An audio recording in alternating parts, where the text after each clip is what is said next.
Et pourtant, ils existent, la plupart fils de rien, ou bien fils de si peu, on ne les voit jamais, et lorsqu'on a peur d'eux, les anarchies. C'est pas désagréable de temps en temps un peu de Léo Ferré, Michel Ragon? Léo, c'est quand même d'abord une très belle voix, et c'est aussi une très belle chanson. C'est une chanson qui a servi d'ailleurs un peu de porte-drapeau aux libertaires, surtout aux alentours de 1968. Mais il fallait quand même pas que ça devienne un hymne national, donc c'est moins chanté maintenant. Alors on n'est pas là pour parler de chansons, en fait, ce soir, mais d'un livre qui vient de paraître, La Voix libertaire, où il est question de vous, évidemment, sous un autre angle que celui qu'on a vu tout à l'heure, c'est-à-dire l'architecture. Et je dois dire que raconter votre vie, si on l'entreprenait ici ce soir, ça nous permettrait de passer une sacrée soirée.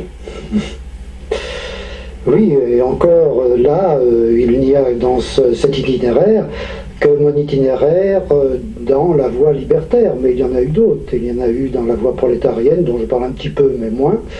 Mais ça a fait l'objet d'un livre d'entretien qui était paru il y a un an chez Lattès par Claude Lehmann, qui s'appelle J'en ai connu des équipages. Donc disons c'est fait, là on sait à peu près tout, mais pas tout quand même, je m'en réserve pour moi dans l'avenir. Mais vous-même vous arrivez à vous y retrouver parmi toutes ces voix? Actuellement j'ai du mal et ça me fait mal à la tête d'ailleurs parce que j'ai un peu trop de voix qui se court-circuitent, et alors j'ai besoin de prendre du recul, et à partir de janvier prochain j'arrête tout et je me retire. Dans un monastère? Dans un monastère, j'ai pas envie de me retirer dans un monastère, vous savez, un monastère à la manière de Rabelais, ce serait pas mal, mais non, je me retire chez moi, et j'essaie de réfléchir un peu à tout ça et d'essayer d'en faire quelque chose. C'est-à-dire un livre? Oui, bien sûr, toujours, Sophie.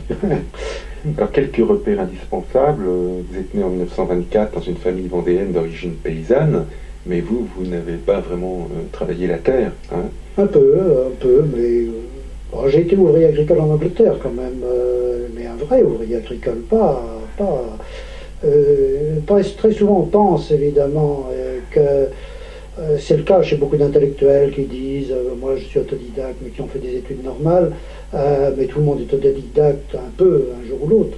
Mais enfin moi j'ai quitté l'école à 14 ans et je suis donc un total autodidacte, puisque je n'ai que mon certificat d'études primaires, que beaucoup plus tard j'ai fait des études supérieures qui ont abouti à une thèse de doctorat d'État, mais bon, c'est un résumé très bref d'une carrière pleine de péripéties, comme vous le disiez tout à l'heure. Oui, parce que, bon, en même temps que vous êtes romancier à succès, on va rappeler quelques titres: Les Mouchoirs rouges de Cholet, La Louve de Mervan, Le Marin des Sables. Tous trois d'ailleurs sont disponibles en livre de poche aujourd'hui. Ils sont tous disponibles, tous mes romans sont disponibles en livre de poche, j'achète. Et puis il y a le dernier qui est La Voix libertaire, en effet, un roman qui est La Mémoire des Vaincus, qui est un très gros roman qui couvre le siècle et qui raconte une mémoire que je portais en moi depuis très longtemps, dont je n'avais pas trop parlé, et qui était celle de très nombreux militants que j'ai connus, qui sont presque tous morts. Et donc j'avais peur un peu que cette mémoire se perde. Et donc j'ai ramassé tout ça et j'en ai fait un assez vaste roman, La Mémoire des Vaincus, qui paraîtra en livre de poche aussi au printemps prochain, au mois de mars. Permettre la conservation de la mémoire, c'est aussi l'une de vos tâches. Oui, c'est une de mes tâches, et c'est ma tâche de Vendéen aussi. Tous voilà, mes romans l'accent de ma mère, on va rappeler ce titre. Sont autour de la mémoire populaire. En même temps, vous êtes critique et historien de l'art et de l'architecture moderne. C'est incroyable le nombre de livres que vous avez consacrés à des artistes, des monographies sur Poliakov, Autrier, Dubuffet, Atlan, pour en citer quelques-uns. Et puis, les livres sur l'architecture, on a vu tout à l'heure, par exemple, cette monumentale histoire de l'architecture et de l'urbanisme moderne. Oui, c'est une histoire de l'architecture et de l'urbanisme moderne qui dure depuis 20 ans, qui est rééditée continuellement aux éditions Casterman, qui a été le premier éditeur, et maintenant je suis très content car elle est sortie en poche aux éditions du Seuil, et les étudiants vont pouvoir tous l'acquérir, ils ne seront pas obligés seulement de le lire en bibliothèque. Pourquoi cette espèce de fureur d'écrire?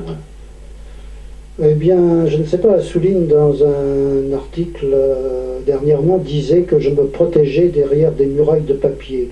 Je crois que c'est de paysans pauvres, et ayant vécu une vie très pauvre avec ma mère qui était veuve, j'ai toujours eu l'impression d'être un serf échappé au servage. Vous savez, au Moyen-Âge, quand un serf s'échappait de sa condition paysanne et arrivait dans une ville, s'il restait pendant 1 an dans cette ville, il était affranchi, il n'était plus serf.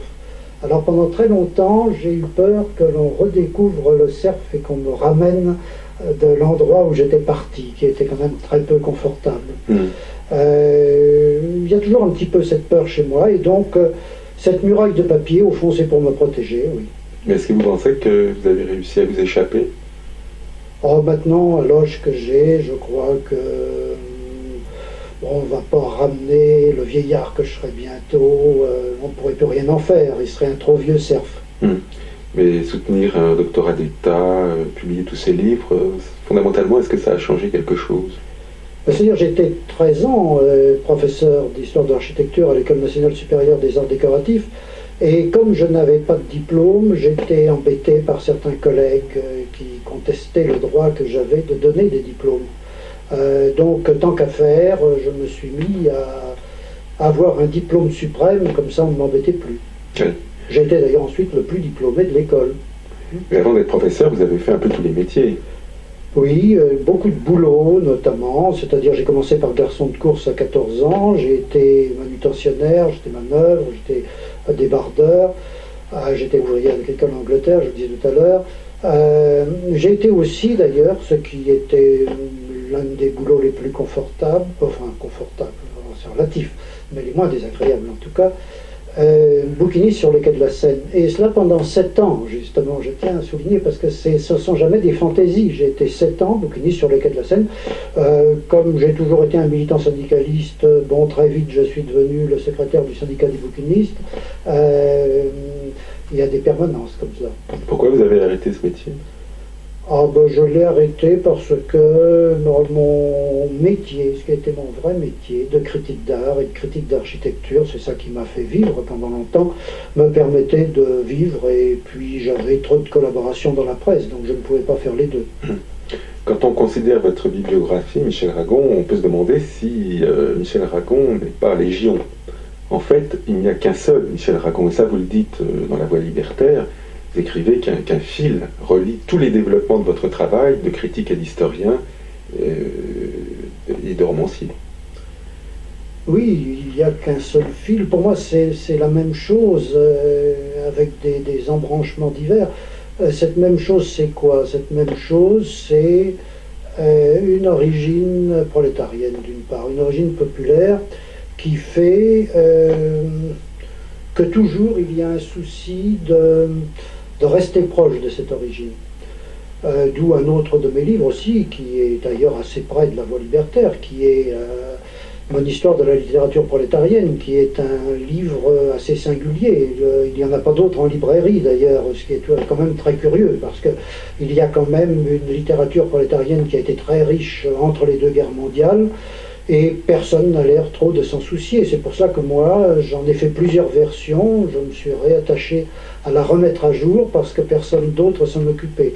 Et puis il y a aussi cette joie libertaire, c'est-à-dire que j'ai, par un hasard, un peu, rencontré très tôt, j'avais 21 ans, des militants anarchistes que j'ai trouvé des hommes admirables, absolument désintéressés, qui ont accueilli le petit jeune homme que j'étais, qui arrivait de province à Paris, qui était démuni, qui ne savait pas grand-chose, qui l'ont accueilli avec une grande générosité, qui l'ont accueilli chez eux, qui leur ont raconté leurs histoires. Certains avaient connu Trotsky en Russie, certains avaient combattu Trotsky en Russie, d'autres avaient fait la guerre d'Espagne. Et tout ça m'a beaucoup marqué. Et si j'avais trouvé peut-être une autre voie que la voie libertaire dans le domaine politique, peut-être l'aurais-je pris si elle m'avait plus satisfait, mais je n'ai jamais trouvé rien d'autre qui me paraisse plus idéaliste, plus généreux, plus désintéressé et tout à fait détaché des malversations du pouvoir. Et vous n'avez jamais douté? Non, non, je ne le crois pas. Je n'ai pas douté, bien que, vous savez, la voie libertaire n'est pas une chose confortable. Ce n'est pas une vérité donnée. Il n'y a pas des penseurs que l'on ne conteste pas. Ce n'est pas comme Marx, qui était pour les marxistes la vérité incarnée. Proudhon, bon, est à la base de l'anarchie. Kropotkin et Bakounine aussi, mais ça n'empêche pas de s'apercevoir que ce sont des hommes du XIXe siècle, qu'une part de leurs théories sont périmées, et qu'il faut donc repasser toujours toutes ces théories au crible des nouvelles données économiques et sociales qui sont les nôtres. Donc pour revenir à ce fil rouge que je cherchais tout à l'heure, c'est donc bien celui-là, c'est la pensée libertaire. Oui. Et par exemple, dans le premier tome de l'histoire mondiale de l'architecture et de l'urbanisme, vous faites une place très importante, inhabituelle apparemment, aux villes idéales des socialistes français.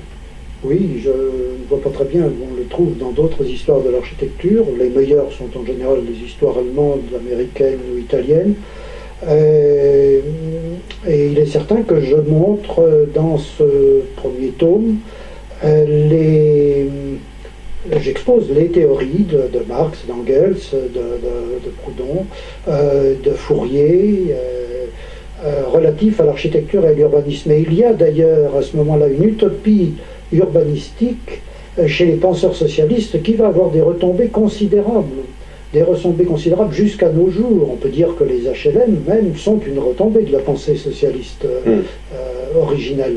Peut-être pas de la pensée socialiste libertaire, mais de la pensée socialiste en tout cas. Donc il faut toujours confronter les pratiques, par exemple la pratique des architectes, aux idéologies politiques. Oui, ma thèse de doctorat d'ailleurs, c'était pratiques et idéologies. Debout, vieux révolutionnaire, et l'anarchie enfin va triompher. Debout, debout, vieux révolutionnaire, et l'anarchie enfin va triompher. On rêve amour au-delà des frontières, on rêve amour aussi de ton côté. On rêve amour dans les nations entières, l'erreur tenace à la réalité. Où est la patrie est une baliverne, un sentiment doublé de lâcheté. Ne deviens pas de l'avion la caserne, je ne conscris mieux de vos désertés. Debout, debout, compagnons de misère, l'heure est venue, il faut nous révolter. La voie libertaire, Michel Ragon, vous le dites d'emblée dans votre avant-propos, c'est une voie qui n'est pas confortable, c'est une voie minoritaire, une voie de la solitude et du doute. Alors pourquoi, dès vos 20 ans, l'avez-vous empruntée, celle-ci et pas une autre?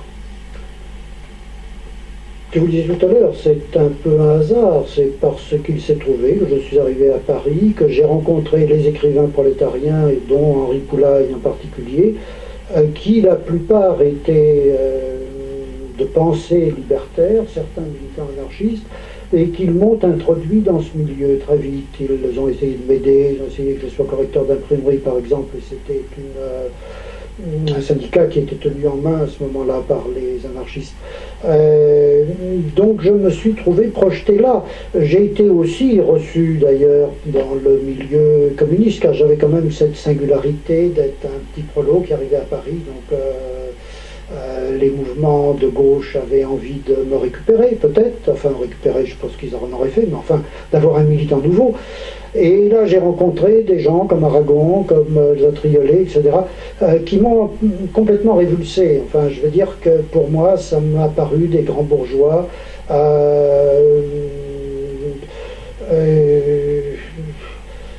des mondains, le CNE où j'ai été reçu, le Centre national des écrivains, était une espèce de cour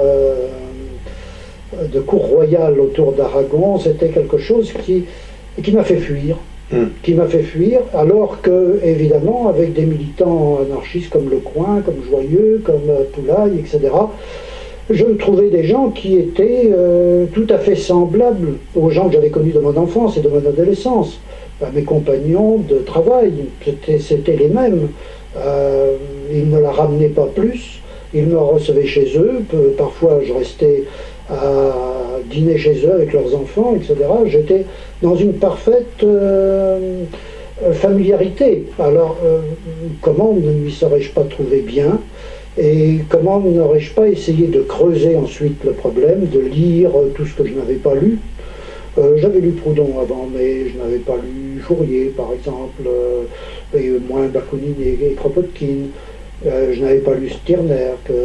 Donc, tout ça était quelque chose qui n'a fait ensuite que me fortifier dans une certitude, en tout cas, qui est toujours restée chez moi, c'est-à-dire que le pouvoir est une chose mauvaise, que le pouvoir est une malédiction, et que tout pouvoir qui dure est un pouvoir qui pourrit lentement, et qui pourrit les meilleurs d'ailleurs. Car le début de la révolution soviétique n'est pas du tout quelque chose d'abominable comme ça l'était devenu. C'était des gens très généreux, que Lénine, que Trotsky, que Kamenev, que Zinoviev, etc. Mais le pouvoir les a peu à peu complètement amenés à devenir eux aussi des oppresseurs. Alors tout ça, évidemment, Michel Ragon, c'est ce qu'on trouve dans votre livre, La Voie libertaire, les raisons de votre choix, mais aussi une définition de cette sensibilité particulière, et puis toute une galerie de portraits de ceux qui se sentirent proches de cette sensibilité, de ce courant de pensée. Mais une question peut-être tout de suite, est-ce que libertaire, c'est un mot qui vous paraît moins compromis, disons, que le mot anarchiste? Oui, j'emploie les deux, mais il est certain que le journal de la Fédération anarchiste s'appelle aujourd'hui Le Monde libertaire. La radio de la Fédération anarchiste s'appelle Radio libertaire. Pourquoi? C'est parce que, vous l'entendez toujours, on parle toujours d'anarchie pour désordre. On parle, donc il y a une déviation du terme original d'anarchie tel que l'employait Proudhon, qui s'est faite et qui rend la chose difficile à employer. On appelle aussi anarchistes très souvent des groupes terroristes qui n'ont rien à voir d'ailleurs avec la fédération anarchiste actuelle. Il y a eu un moment terroriste parmi les anarchistes autour de 1900, mais ça a duré très peu de temps. Et le nombre de victimes fait par les anarchistes a été infime comparé à, enfin c'est même ridicule, comparé au nombre de victimes fait par le communisme ou par le capitalisme. Oui. Alors vous, ce qui vous a guidé vers cette voie, la voie libertaire, c'est d'abord, vous le disiez tout à l'heure, c'est d'abord la littérature.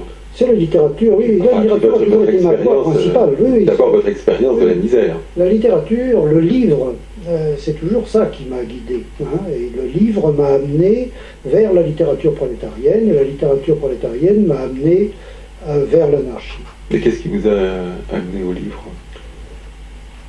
J'ai toujours lu beaucoup, mais alors, vous savez, on dit très souvent, je vois dans les milieux que je fréquente maintenant, on dit très souvent que les gens du peuple ne lisent pas, et on s'apitoie sur le fait que les gens du peuple ne lisent pas. Dans le milieu populaire où je vivais dans mon enfance, les gens du peuple lisaient. Je veux dire que ma mère était une très grande lectrice, que ma sœur, qui est morte à 25 ans, était une très grande lectrice, que mon père lui-même, que j'ai très peu connu parce qu'il est mort quand j'avais 7 ans, et c'était, non, que j'avais 8 ans, et c'était un ancien sergent de l'infanterie coloniale. Eh bien, j'ai trouvé dans sa malle de soldat des livres étranges, la chanson de Roland par exemple. Donc il lisait, et il ne lisait pas des choses tellement banales. Et y compris dans ma famille paysanne, j'ai toujours vu des gens qui lisent, et encore aujourd'hui, la majeure partie de ma famille est paysanne. Et ce sont des gens qui lisent. Mais vous, donc la lecture n'est pas du tout une chose qui est réservée à la classe bourgeoise. Je connais par contre aujourd'hui où je fréquente peut-être plus de gens de la classe bourgeoise que de gens de la classe prolétarienne, je connais de nombreux bourgeois, des cadres notamment, qui Oui, sont moi aussi. le chef-d'œuvre, Qui ne lisent rien du tout. qui ne lisent rien du tout et qui n'ont même pas un seul livre chez eux. Ouais. Pas un livre, pas un Alors que tableau. que je connais encore, des bibliothèques extraordinaires chez des militants ouvriers. C'est souvent des militants ouvriers, bien sûr, parce que des ouvriers qui lisent deviennent presque automatiquement des militants, syndicaux ou politiques. Et qui ont, j'ai vu des bibliothèques chez eux admirables, et soignées, avec des livres souvent reliés même. Seulement, voilà, à l'âge où on lit d'habitude les pieds nickelés, vous lisiez Jean-Jacques Rousseau, Michelet. Oui, j'ai lu les Pieds nickelés aussi d'ailleurs. Mais c'est vrai que j'ai lu très jeune. Mais là, il y a toujours une question de hasard. Hein. Il y a une question de hasard. Je vous dis, ma mère était grande lectrice, elle lisait Pierre Loti. J'ai lu Pierre Loti très tôt. Pierre Loti, pour elle qui était veuve d'un sous-œuvre de la coloniale, c'était évidemment un grand rêve qu'elle entretenait. Mais on ne fait pas la voie, pas seulement libertaire, mais ma voie générale, la voie générale de ma vie, sans avoir beaucoup de chance. Les chances, il faut aussi les attraper au passage, les serrer très fort et ne pas les abandonner. Donc j'ai eu très souvent dans ma vie des bonnes fées comme ça. Et quand j'avais 12 ans, 11 ans, j'ai rencontré une jeune fille qui passait son bac et qui lisait beaucoup et qui m'a fait lire énormément de choses. Et c'est elle qui m'a fait lire Rousseau, c'est elle qui m'a fait beaucoup avancer dans mes lectures. La fée Mélusine est une fée vendéenne, comme chacun sait, une fée poitevine. Et la fée Mélusine s'est réincarnée à différentes reprises dans ma vie sous des formes féminines différentes. Il y a eu un magicien aussi, Henri Poulaille. Oui, Poulaille a été un homme d'une générosité extraordinaire. Donc, évidemment, on ne s'en aperçoit pas quand on a 20 ans. On rencontre un homme qui a 50 ans, qui vous reçoit chez lui, qui vous apprend à lire, si on peut dire. Enfin, je savais déjà quand même pas mal lire, mais qui vous apprend à mieux lire, qui vous apprend à mieux écrire, qui vous présente tous ses amis, qui vous met un pied dans la littérature, qui vous aide à publier vos premiers livres. On trouve ça, au fond, tout à fait naturel. C'est lui qui vous a présenté à Édouard Doléans. C'est lui qui m'a présenté à Édouard Doléans, qui est professeur à la Sorbonne, qui est le grand historien du mouvement ouvrier. Et si Poulaille a été mon père spirituel, Édouard Doléans a été un peu mon grand-père spirituel. Il était même le témoin de mon premier mariage. Et il m'a aussi bien couvé. Il m'a beaucoup appris. Et Édouard Doléans était le grand biographe de Proudhon aussi. Tout ça se tient. Et c'est lui qui va vous initier à la théorie et à la philosophie libertaire. Oui, parce que avant tout ça était assez empirique. Avec Doléans, qui est un historien éminent, les choses vont devenir beaucoup plus pratiques, si je puis dire. Et mes lectures vont devenir plus sérieuses, plus objectives, plus constructives. Vous allez lire en particulier Proudhon. Je vais lire Proudhon, je vais lire beaucoup Proudhon, je vais lire Pierre Leroux, je vais lire Robert Owen, je vais lire tous les socialistes utopiques du XIXe siècle, je vais lire Marx aussi, et Engels. J'ai toujours un faible pour Engels, moins pour Marx, mais j'ai toujours eu un faible pour Engels. Il ne faut pas trop le dire parce que c'est très mal vu dans la fédération anarchiste, mon faible pour Engels. Et Bakounine? Alors Bakounine, oui, Bakounine, très important, Bakounine, très important, et Kropotkin aussi. Vous le traitez de révolutionnaire exalté. C'est vrai que Bakounine a un côté révolutionnaire exalté, et Kropotkin aussi, et que leur exaltation va avoir des conséquences assez désastreuses autour de 1900, car l'anarchisme terroriste naîtra non pas de leur théorie, mais de leur exaltation, un peu désordonnée. Et ils reviendront, par exemple, Kropotkin le désavouera, mais il en était un peu responsable. Alors lui, Kropotkin, il appartient à la seconde génération du mouvement libertaire. C'est un disciple de Bakounine. C'est un homme de science. C'est un homme de science, c'est un géographe, extrêmement important, si important qu'il y a toujours une rue Kropotkin, l'anarchiste à Moscou, et que Kropotkin, qui était rentré en Russie après la Révolution d'Octobre, sera toujours protégé par Lénine, sera mis un peu sur la touche, mais enfin, il ne sera pas persécuté, il mourra en 1923, je crois, et ses obsèques à Moscou seront grandioses, un peu perturbées par les bolcheviks, mais grandioses car c'est la fin de l'anarchie en URSS.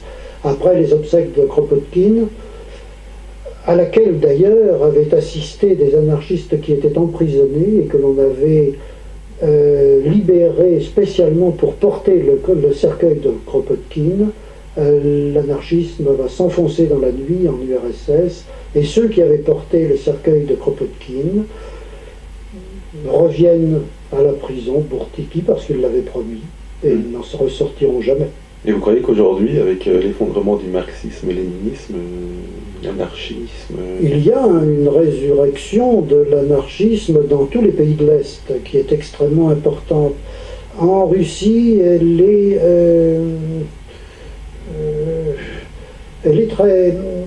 un peu persécutée. Les seules victimes, les seuls morts politiques sous Gorbatchev sont deux anarchistes qui ont été matraqués par la police parce qu'ils essayaient de réunir des documents sur des répressions très graves qui avaient été faites pour des grèves d'ouvriers en URSS. Mais par contre, dans d'autres pays de l'Est, en Pologne par exemple, au début de Solidarność, les anarchistes ont joué un rôle extrêmement important, à tel point d'ailleurs que l'ambassadeur du RSS en Pologne a demandé que les revues anarchistes soient interdites à ce moment-là. Maintenant, bien sûr, le mouvement de Lech Walesa a perdu de vue ses origines libertaires, comme vous le savez, est tombé va vers un intégrisme religieux et vers un nationalisme malheureusement déplorable. Et c'est pas le seul cas. On voit aussi des mêmes mouvements dans tous les pays de l'Est. Socialiste, chanson poétique et révolutionnaire. Je peux pas dire qu'elle était vulgaire ou arrogante, elle était même plutôt au contraire élégante, comme une tartine de confiture dans le café, comme un graffiti sur le mur des WC. Je l'ai rencontrée dans une manif pacifiste, ça castagnait sérieux avec la police. Je t'ai fait mal en balançant un pavé, je t'ai foulé la cheville du bras, le poignet. Elle était socialiste, protestante et féministe, un peu chiante et un peu triste, institutrice. Croyez que le matin du grand soir allait venir, croyez au grand souffle d'espoir sur l'avenir. Genre de conneries déjà quelque part j'avais lu, dans Minute ou dans un journal, je sais plus. Elle m'a parlé de Bernard Tapie, enthousiaste, m'a dit qu'il avait du génie et de la classe. Je lui ai dit t'as raison Ginette, c'est Karl Marx, en plus balèze, en plus honnête, en plus efficace. Moi j'étais rien du toutiste, anarcho-mitterrandiste. Je sais même pas si ça existe, mais ça m'excite. Reprenons un peu le fil de l'histoire, Michel Ragon, en revenant en arrière. En 1876, par exemple, après la mort de Bakounine, mais aussi après l'échec de la Commune de Paris, l'anarchie va s'égarer dans une impasse. Oui, elle va s'égarer dans une impasse qui est l'illégalisme et le terrorisme. C'est une période brève, c'est une période qui va terroriser la société française et évidemment le terme d'anarchiste va rester un peu lié à cette période. Il va être lié à cette période parce que la grande presse, les médias en général, lorsqu'ils parlent d'anarchie, ne parlent que de cette période. La bande à Bonnot, par exemple, c'est un peu Bonnie et Clyde, c'est pittoresque, Et lorsque l'on parle d'anarchie, on parle de la bande à Bono. Or, la bande à Bono était très peu anarchiste. Bono lui-même était un voyou qui avait entraîné quelques anarchistes avec lui. Mais c'est qu'une voie, de toute façon, la voie terroriste est une voie impossible dans la mesure où elle est pratiquement toujours récupérée par la police. Les anarchistes italiens en ont fait la cruelle épreuve, car on sait très bien que les attentats dits anarchistes qui s'étaient faits à Rome il y a quelques années avaient été en fait manipulés par l'extrême droite, afin bien sûr toujours de jeter la terreur et d'amener la réaction. C'est un phénomène bien connu. Donc il est extrêmement dangereux de rentrer dans cet illégalisme, où est rentrée d'ailleurs Action Directe il y a quelques années, et qui ne débouche sur rien. Ce n'est pas en assassinant le patron de la régie Renault que l'on tue le capitalisme. Ce n'est pas en mettant le feu à la bourse que l'on tue le capitalisme. Non, c'est naïf. Mais là, au 19e, l'impasse de l'illégalisme va déboucher sur le nihilisme.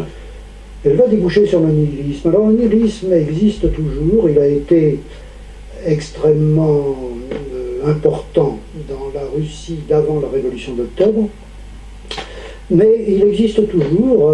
On peut dire par exemple que Céline et Jean Dubuffet, pour prendre deux artistes, un écrivain et un artiste parmi les plus considérables de notre époque, sont tous les deux des nihilistes.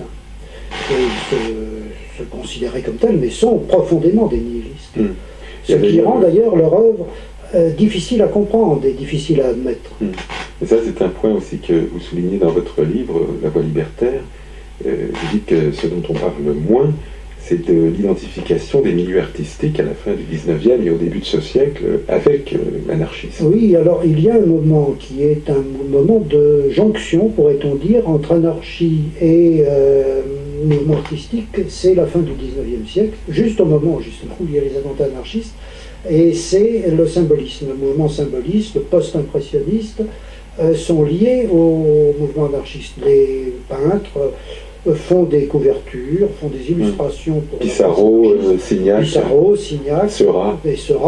Et un critique d'art aussi important, le plus important de l'époque, Félix Fénéon, est délibérément anarchiste. Il est d'ailleurs suspecté d'avoir participé à un attentat anarchiste. Et puis des gens comme Mirbeau, Jarry ont revendiqué appartenance. Mirbeau, par exemple, qui est un écrivain considérable que l'on est en train de redécouvrir aujourd'hui, et délibérément anarchiste. Vous aimez beaucoup peut-être Mirbeau. Ah, j'aime beaucoup Mirbeau, oui, c'est un de mes modèles. Si je ressemble à quelqu'un, c'est un petit peu peut-être à Mirbeau, qui est en même temps romancier, critique d'art, homme de beaucoup de curiosité, enfin. Et Fénéon, vous l'aimez aussi? Ah, j'aime beaucoup Fénéon, mais Fénéon, c'est tout à fait autre chose. Chez Fénéon, il y a un côté mal armé, si on peut dire. C'est quelqu'un qui écrit peu, qui écrit impeccable d'ailleurs, mais avec comme des haïkaïs, vous savez. Paulan aimait beaucoup Fénéon, et Paulan, dans sa jeunesse, a été très lié au mouvement anarchiste. Il a très bien connu Jean Grave, et je l'ai rencontré, moi, assez souvent, Paulan, dans des réunions anarchistes. Mais Paulan, à la différence de votre choix à vous, n'est pas resté fidèle. Non, il n'est pas resté fidèle, mais il en restait quand même quelque chose dans le personnage complexe de Paulan. Par exemple, son adhésion à l'Académie française, c'est une conséquence de ses convictions anarchistes. C'est une adhésion à Géorgie, et ça aussi, Rosette de là où sa Rosette, enfin sa Légion d'honneur, qu'il enlevait quand il montait chez André Breton, par exemple, qu'il remettait quand il en descendait. Mais bon, ce sont des petits travers, finalement. Vous savez, Ionesco est bien à l'Académie française, ça n'enlève rien au caractère décapant de son théâtre. Il y a des auteurs comme ça, assez surprenants dans votre livre, chez lesquels on ne pourrait pas soupçonner de telles adhésions, comme par exemple Charles-Louis Philippe qui a écrit des livres. Ah oui, alors Charles-Louis gentillets. Philippe, c'est tout à fait délibéré. Ce qu'écrit Charles-Louis Philippe à l'époque, d'ailleurs, des attentats anarchistes, est absolument épouvantable. Ça relève d'ailleurs directement des lois répressives. Il se trouve que Charles Philippe était peu connu, que ses tirages de livres étaient très, très faibles, donc il n'a pas eu d'ennui, et il était aussi protégé par le milieu de la NRF, par Gide en particulier, par Larbaud, etc. Mais Charles-Louis Philippe, qui est aussi un auteur que j'aime beaucoup, c'est aussi un de mes modèles, était délibérément anarchiste. Et c'était l'être le plus doux, le plus calme que l'on puisse trouver. Il y a une autre surprise de taille dans votre livre, c'est Bernanos. Alors Bernanos n'est pas anarchiste, mais de temps en temps, Bernanos et Péguy, qui sont tous les deux chrétiens, ne sont pas sans de temps en temps donner raison aux anarchistes. Bernanos, c'est une forte tête. Bernanos, c'est une forte tête. Bernanos, c'est une forte tête. C'est aussi un homme extrêmement généreux, c'est un homme lucide, qui n'hésitera pas, pendant la guerre d'Espagne, par exemple, à blâmer le franquisme, alors qu'on aurait pu penser qu'il aurait été de l'autre côté, et à blâmer le franquisme, alors que son fils combattait dans les rangs franquistes. Et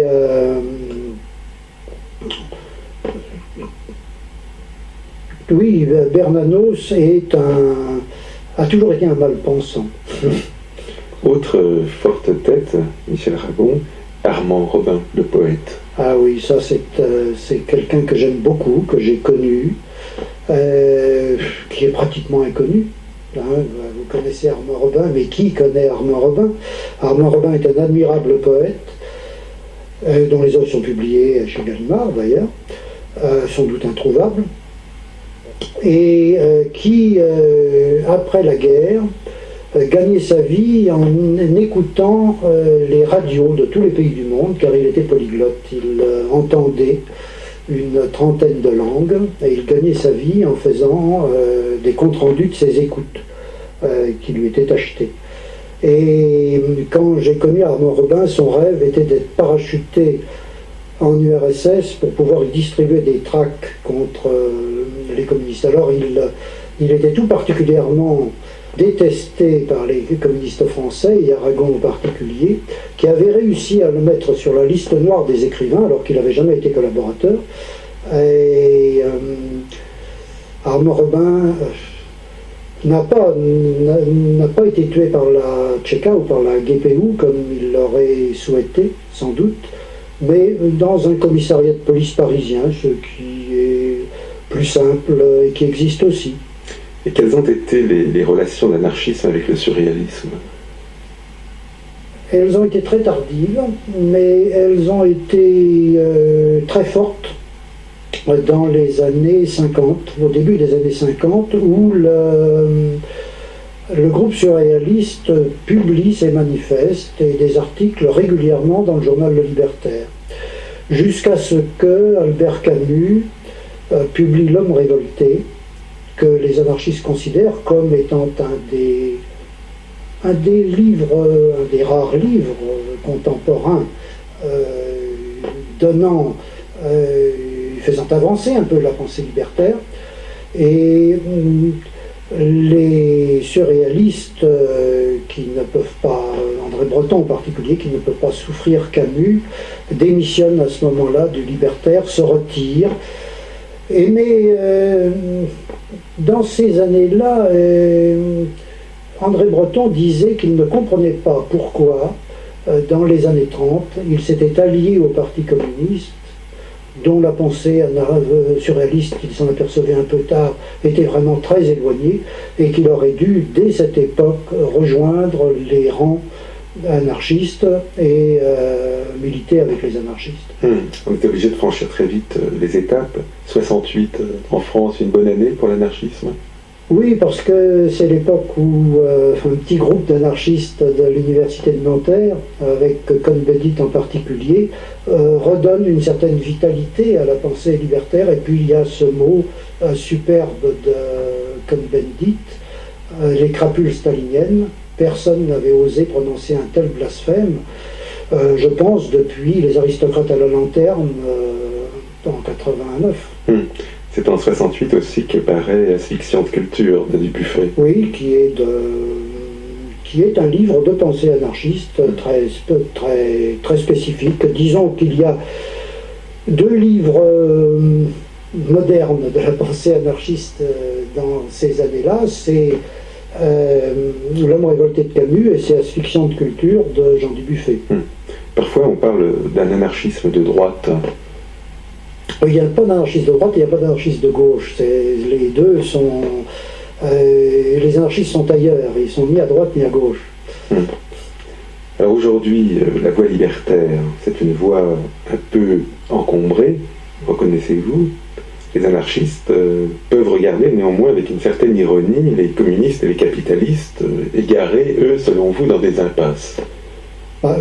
Que les communistes soient égarés dans une impasse, ça paraît actuellement évident, bien qu'encore tout ne soit peut-être pas jeté avec l'eau du bain, comme tendent à le faire les pays de l'Est. Que le capitaliste soit égaré, si l'on voit les résultats du capitalisme en Amérique latine et en Afrique, c'en est pas moins abominable que dans les pays de l'Est. Donc, moi je présente la voie libertaire comme peut-être une voie de secours. Comment peut-elle l'être? Ce n'est pas mon propos, mais mon propos est d'exposer un ensemble de théories, un ensemble de figures aussi, de gens qui ont marqué des étapes dans cette voie libertaire, et advienne que pourra. Des gens qui ont toujours eu raison, mais un peu trop tôt. Alors nous avons entendu tout à l'heure, nous avons entendu Ferré, nous avons entendu Renaud, mais nous aurions pu entendre aussi Brassens, nous aurions pu entendre aussi Lavilliers. Tous ces gens sont liés à la Fédération anarchiste. Il y a très peu d'intellectuels en France qui sont liés à la pensée anarchiste. Il y en a par contre aux États-Unis, et pas des moindres. Le linguiste Noam Chomsky, par exemple, ou le musicien John Cage. Oui. S'il faut commencer par les coups de pied au cul, faudrait pas oublier, ça descend dans la rue, les anarchistes.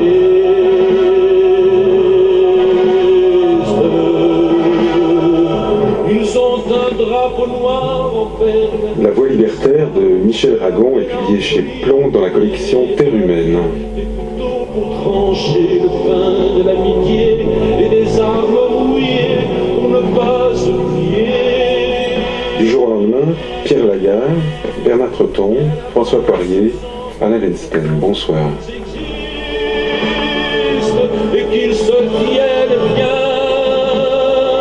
bras dessus, bras dessous, joyeux, et c'est pour ça qu'ils sont toujours debout, les anarchistes.